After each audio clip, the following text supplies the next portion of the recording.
Hello,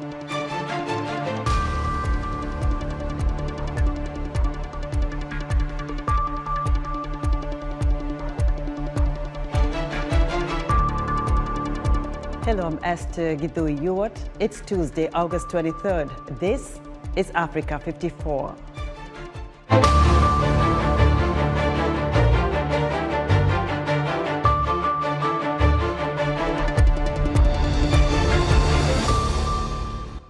Angolan presidential candidates wrap up a month-long campaign ahead of this week's election. We'll have details. A closer look at the causes of health disparities that socially disadvantaged populations face and possible solutions. And in London, an exhibit marks a new era for African fashion.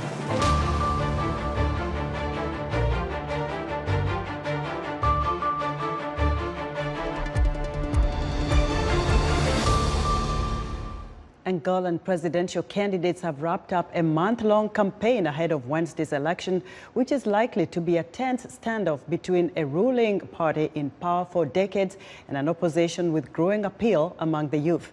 Clara Frank has more. Angolan presidential candidates on Monday wrapped up a month-long campaign before the country heads to the polls on Wednesday. It is likely to be the tightest election since the first multi-party election in 1992. The MPLA, led by João Lourenço since 2017, has governed Africa's second biggest oil producer since independence from Portugal in 1975. But longtime opposition party UNITA is stronger than ever, as anger grows at government failures to convert vast oil wealth into better living conditions for all. Wearing red and green, UNITA's colors, thousands of people gathered in the suburbs of the capital Luanda for the party's final rally on Monday. Speaking to the crowd, UNITA's leader, Adalberto Costa Jr., stressed the need for political change. There is no democracy without a change in political power. There is no democracy. A democracy cannot be formed with the governance of the same political power continuously. It cannot be formed. 47 years of exclusive power brought fears, brought vices, brought delays, and we have concluded today that the continuity of the single party in power corresponds to the postponement of Angola's development. An Afrobarometer survey in May showed the number of Angolans favoring UNITA had increased to 22% from 13% in 2019. That's still 7 points behind the MPLA. Nearly half of voters were undecided. The MPLA held its last rally on Saturday, but Lourenço took part in an event on Monday focusing on women's rights issues. He said voting was fundamental for the future of the country, one of Africa's most unequal nations. Voters' fraud fears have led UNITA to urge voters to remain near polling stations after they cast their ballot to monitor the election process. The Electoral Commission, which is mostly controlled by the MPLA, a report by the Institute for Security Studies said that if an MPLA win is perceived as fraudulent, unrest could follow. Clara Frank, VOA News, Washington. And for the very latest on Angola's elections, I'm joined live via phone from Luanda by VOA's Myra Lasalette. Hello, Myra. Hello, Esther. Thanks for having me. So what were the last words of the two leading candidates to woo voters to swing their way tomorrow? Esther, like the report was saying, MPLA closed their campaign. They gave their last rally. They held their last rally on Saturday. And on that day, Mr. João Lourenço took the opportunity to assure the people that he would keep fighting corruption. That was his main focus, was assuring people that he would keep fighting corruption. And also talking to the youth, especially. As you know, the youth, it's 15% of the voters this year. He assured them that jobs which was a promise from 2017 also, that jobs would be also something that he would be focusing if he gets reelected. So fighting corruption, creating more jobs for the youth, among other things, but those were the two main messages that Mr. João Lourenço wanted to people to memorize, Right. if we can say it that way, and think about it when they cast their ballot on the 24th. Myra, what should voters expect when they go to the polling centers tomorrow? And so before I go there, let me just tell you that UNITA, on the other hand, their slogan yesterday during the rally held here in Luanda was that with fraud or not fraud, we're going to win. But I'm just mentioning that because the report that we just saw was exactly mentioning the allegations of fraud. So going to your question of what voters should expect tomorrow when they arrive at the polling stations. The polling stations open at 7 a.m. It goes until 17 p.m. or 5 p.m. And voters should make sure they will find their names on the list before they get inside. We also are advised to, from one side, to go vote and leave the polling station, go home and wait. And on the other side, that is UNITA, to stay close by and monitor, make sure that... Right. Yes? When does the Electoral Commission plan to release the final results? So the law says that the final results, the Electoral Commission has 15 days to release the final results. They have until 3 days to give you a preliminary result that then can be contested, can be questioned to the court, and then after that, the final results should be released. But there's a 15-day period for that to happen. Myra, thank you very much. VOA's Myra Lasalette reporting live via phone from Luanda, Angola. Britain's High Commissioner to Kenya, Jane Marriott, is dismissing claims that she and her country interfered in Kenya's recently concluded general election. Marriott was reacting to allegations on social media that she pressured the Electoral Commission to declare William Ruto as president-elect following the disputed poll. Marriott says Britain is ready to support the leaders elected by the people. Somalia's Prime Minister is promising accountability after the latest Al-Shabaab attack on a popular Mogadishu hotel where 21 people were killed and 117 others injured. Hamza Abdi Bare says the government takes responsibility for what happened in Friday's attack at the Hyatt Hotel. Government troops ended Al-Shabaab's siege on the hotel after a more than 30-hour operation. The president says the government and its allies will wage military, ideological and economic war against the Al-Shabaab. The hotel's owner, Abdul Qadir Mohamud Nur, denies that any of the hotel's guests were involved and is rejecting a social media rumor that some of the attackers had come to the hotel impersonating honey sellers. Sudan is under a state of emergency due to heavy flooding in 6 states, including River Nile. The floods have been devastating and have killed at least 79 people and left thousands homeless, according to official Sudanese data.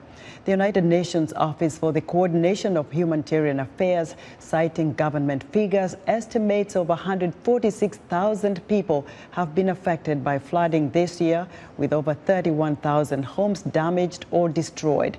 But the UN warns that with more than a month of rain still expected, flooding could affect up to 460,000 people this year. Heavy rains usually fall in Sudan between May and October. Chad's government says a much-delayed national forum on its future will start its work on a day later than scheduled because of organizational reasons. The so-called Inclusive National Dialogue, aimed at paving the way to restoring civilian rule, was given a ceremonial start at the weekend and had been scheduled to start work on Tuesday. A court in the U.S. state of Pennsylvania has issued historic damages totaling $84 million to 4 victims of the Lutheran Church massacre, one of the deadliest attacks on civilians during Liberia's civil conflict from 1989 to 2003. According to the Center for Justice and Accountability, the court's ruling on damages follows a September 2021 decision holding Colonel Moses Thomas responsible for war crimes and crimes against humanity. Let us know what you think about Africa 54 and all our VOA Africa programs on our website at voaafrica.com. Still to come, in our health report, an update on Ebola after a new case emerges in Congo. But first, guest host Vincent McCory tells us what's coming up on Straight Talk Africa. We'll be right back. On the next Straight Talk Africa, join me, Vincent McCory, as we follow the contested elections in Kenya, where William Ruto was declared president. Longtime opposition leader Raila Odinga challenges the results and asks the Supreme Court to nullify the outcome of the vote. We'll also take a look at the general elections in Angola, where a tight race is expected between President João Lourenço, running for a second term, against opposition leader Adalberto Costa Jr. In-depth analysis on the elections in Angola and Kenya on the next Straight Talk Africa. The surge of sexual and physical threats against women, especially during the COVID-19 pandemic, has driven many of them to learn self-defense tactics such as martial arts and boxing, or seek firearms training. On this edition of Our Voices, we'll examine strategies that women are taking to defend themselves against rape, domestic violence, and femicide, which is generally defined as the murder of women because they are women.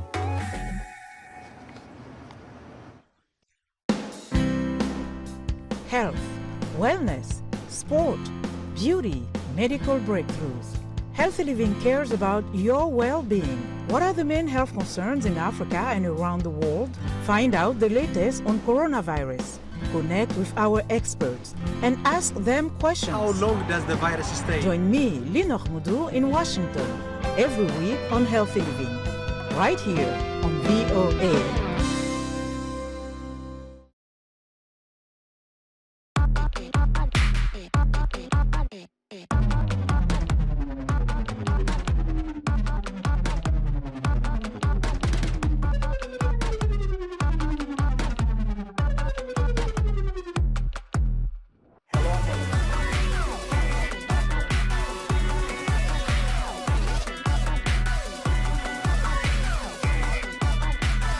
From around the world. Let's go.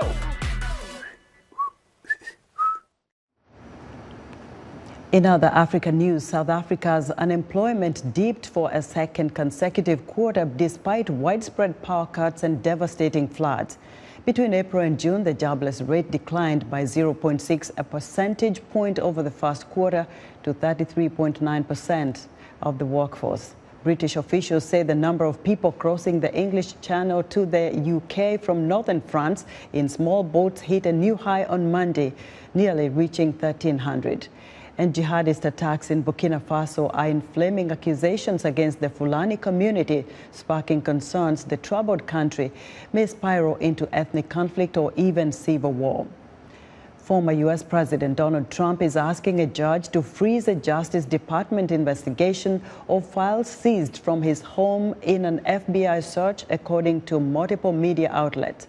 In a lawsuit, his lawyers asked that an independent lawyer known as a special master be appointed to determine whether the files taken from his Mar-a-Lago residence this month are covered by executive privilege, which allows presidents to withhold certain communications from public release.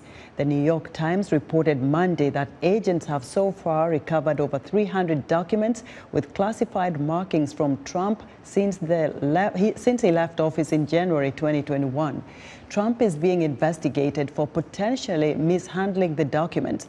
The former president is also seeking to have the search warrant of his home made public.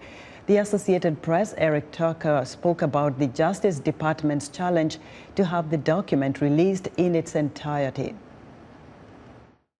And the Justice Department says, we don't think any of it can be released because it's an ongoing investigation, and disclosure of any part of it could affect witnesses, could tip off the investigative techniques and tactics we're still using, could shed more light than we want on this investigation. And they say to the judge, if we were to redact what we think should not be released, the document would be rendered basically meaningless because we would be redacting so much. And the magistrate today, in his 13-page order, effectively said, I'll be the judge of that. That might in fact be the case, but let me first review the proposed redactions. The Justice Department is expected to tell a magistrate judge in Florida this week that parts of the search warrant affidavit it relied on to search Donald Trump's home can be disclosed to the public. Magistrate Judge Bruce Reinhart says he still believes it should not remain completely sealed given the public interest in the case. It's time for a health report, and joining us now is Africa 54 health correspondent Lino Mudu with a look at cancer disparities facing disadvantaged populations. Hello, Lino. Hello, Esther. Well, first, a new case of Ebola virus has been confirmed in the city of Beni in Eastern Democratic Republic of Congo, according to the country's National Institute for Biomedical Research. The case was identified after samples from a 46-year-old woman in the eastern province of North Kivu tested positive after she died on August 15th. Health authorities say at least 131 contacts of the woman have been identified, including 60 frontline healthcare workers, 59 of whom are vaccinated against Ebola. They say genetic sequencing shows the case is linked to the 2018-2020 outbreak in North Kivu province. The WHO says there are wide disparities in the health status of different social groups in all countries, whether low, middle, or high income. The lower an individual's socioeconomic position, the higher the risk of poor health. Regardless of race or ethnicity, African Americans have a higher death rates than all other racial and ethnic groups for many cancer types. I spoke with Dr. Robert Wynn, director of the Virginia Commonwealth University Massey Cancer Center, who is spearheading interdisciplinary approaches to cancer disparities research. Take a look. When we talk about disparities, that is those differences that can be accounted for not just by biology, but by our structures. And so there's many examples. COVID was an example of, particularly in the beginning of COVID, when we had a difference in black-white deaths, black-white uptake in the vaccine. But you know what the funny part is? COVID actually showed us one thing, that when you want to close the health disparities gap, you can. By the middle or almost towards the middle of the COVID, when the vaccines are given, we could see that through efforts that were on the ground in communities, that we closed the black-white gap in the context of vaccine uptake. We've taken a shorthand of that now. We call it the reason why there's disparities is, quote, social determinants of health. That means that there are some populations, some communities that don't have the same type of access to transportation or the access to good foods or the access to even healthcare. We know that 1 in 2 men and 1 in 3 women will get cancer in their lifetime. When it comes to the group dying most from lung cancer, African-American men.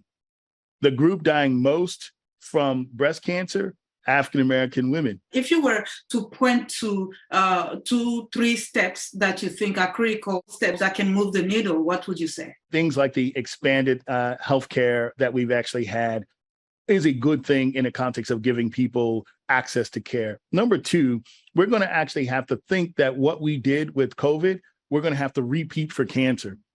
And in fact, that wasn't just a drop in and drop out. That was a consistent effort of having boots on the ground, working with the community to come up with the solutions. That's two. And the last one is an easy one. If we commit to this work of committing to our communities and working with them, I think we can actually see and move the needle in the context of reducing the burden of cancer. Many experts say that one of the major impediments to health equity is the fact that some communities are not educated about their health, or they don't have that literacy. What I think, it's a new reframing of the knowledge that has to be gained on both sides. It is not going to be enough for, quote, just the community to be more literate about the science if the scientists and the health systems are illiterate to the struggles, the structures within our communities. But if we're really looking for the real benefit of reducing disparities, we have to have not only health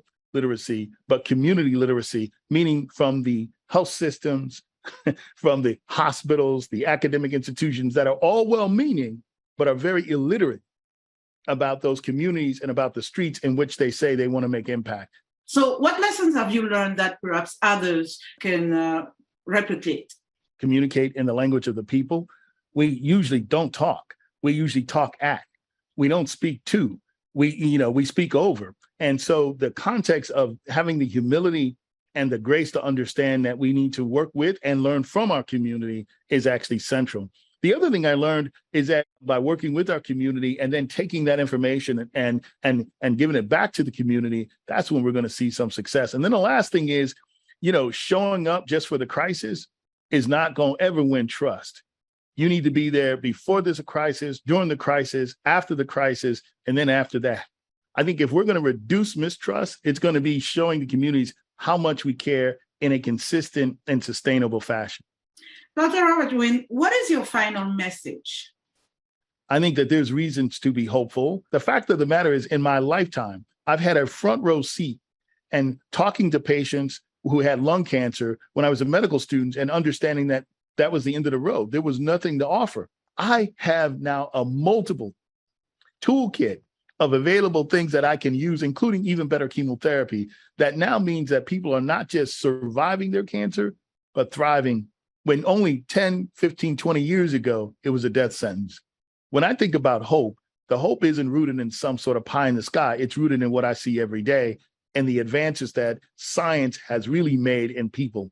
Dr. Robert Wynn, thank you so much. We appreciate your time. Thank you so much. Now, in acknowledgement of Dr. Wynn's work, the Bristol-Myers Squibb Foundation renamed their $100 million five-year initiative to increase diversity in clinical trials the Robert A. Wynn Diversity in Clinical Trials Award Program.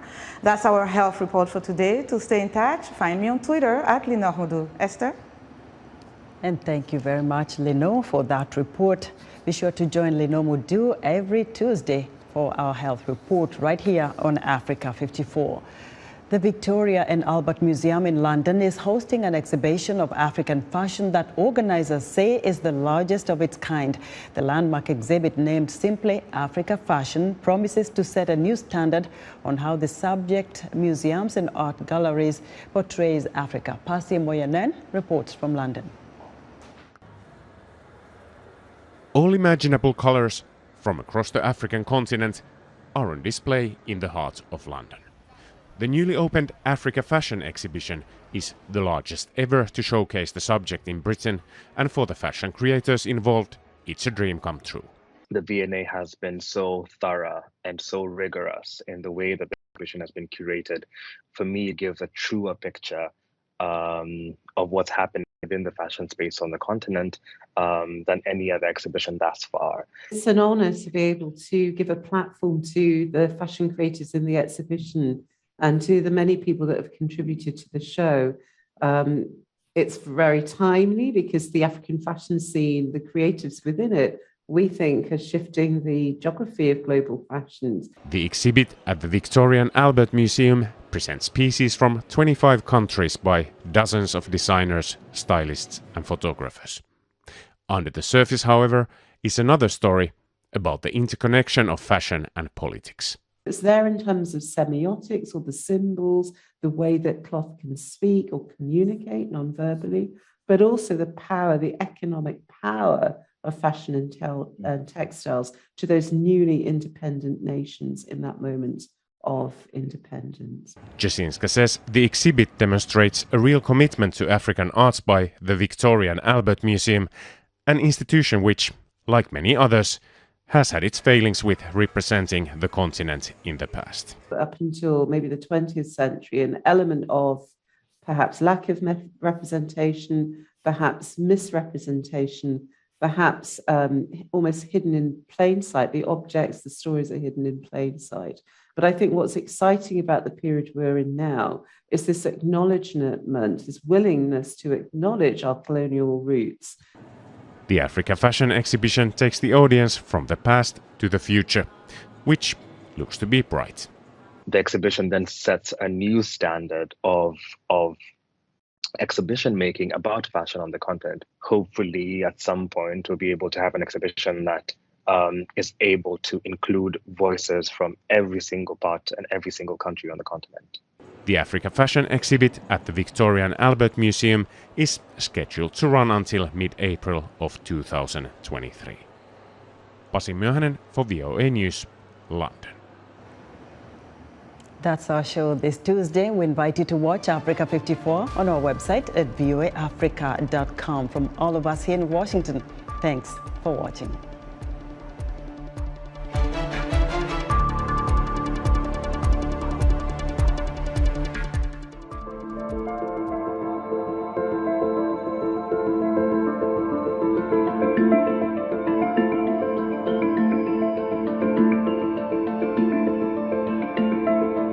Freedom of religion is a human right. We know the world is safer and more stable when people have the chance to practice their faith freely and to contribute their fullest selves to their community's success.